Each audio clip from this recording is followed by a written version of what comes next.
त्या उंदरासोबत खेळायचं नसतं, त्याला मारायचं असतं. हळूहळू ते पिल्लू शिकलं आणि त्याच भक्षक करायला लागलं. हे पाठीमागून चालत आलेले संस्कार. पाठीमागचे संस्कार जसे असतील तशाच पद्धतीनं पुढं परिवार होत असतो. म्हणून आपल्याला आपल्या दारात लावत असताना एक फळाचं झाड लावायचे, काट्याचं झाड. ते संस्कार पुढे चालत राहावे, पुढच्या पिढीला कामी यावे, यासाठी आपल्याला हे संस्कार द्यायचे. आणि मग आईचं हे जे त्यागपण आहे, समर्पण आहे, ते समर्पण बघून तुमच्यामध्ये एखादी भावना होऊ शकते. एकदा एखादा राग आला, भांडण झालं आणि भांडण झाल्यानंतर चुकीचे मार्ग जुन्या बाया अवलंब करायच्या, माणसंही अवलंब करायचे.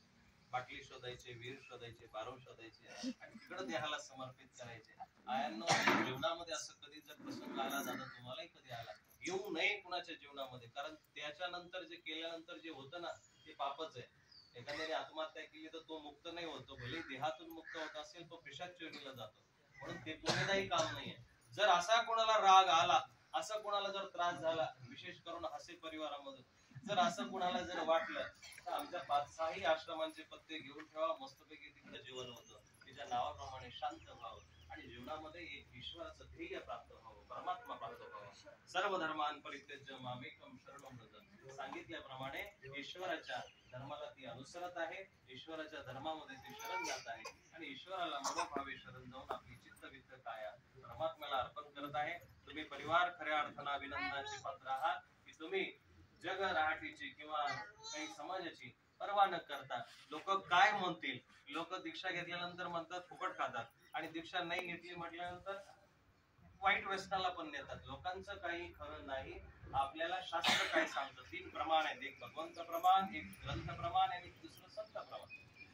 या 3 प्रमाणे मनुष्य देहाला जगता आलं पाहिजे, ठेवता आलं पाहिजे आणि ह्या पद्धतीला जो चालेल त्याला नक्कीच परमात्मा प्राप्त होतो, ईश्वर प्राप्त होतो. या जीवात्म्याचं शरीराचं परम ध्येय जर काही असेल तर ते म्हणजे मोक्ष प्राप्त करणे. म्हणून सगळ्यांनी आपल्या मुक्तीसाठी प्रयत्न करा. ज्या मुक्ती महत्वाच्या आहे, सायुज्यता, सामिप्यता, सालोक्यता, सरोप्यता, या तिन्ही मुक्ती 4ही साधिल्या ज्या 4 मुक्ती ना, त्या प्रत्येकाने प्राप्त करण्याचा प्रयत्न करावा. आज या ठिकाणी परमपूज्य परम आदरणीय महंत श्री प्रातस्मरणीय बाबाजींना निमित्त करून आणि त्यांच्या हस्ते आईला दीक्षा देण्यात येत आहे. सर्व संघ परित्याग जरी भौतिक रूपाने नसेल, पण आता ती वस्त्राचा त्याग करत आहे. तिला आता पातळ तुम्हाला द्यावं लागणार नाही. तिला आता हे वस्त्र शोधावे लागतील, कुठं भेटतात ते.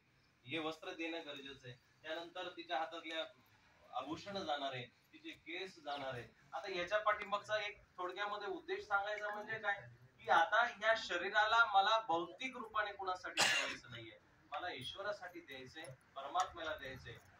भलेही एक वस्त्रामध्ये आता उर्वरित आयुष्य काढेल. आपलं आयुष्य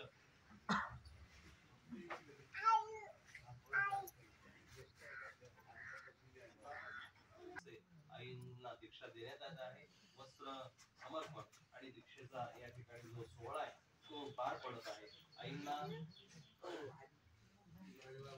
परिवार सर्वांची परवानगी आहे आणि असलीच पाहिजे. त्याचं कारणही तुम्हाला सांगतो.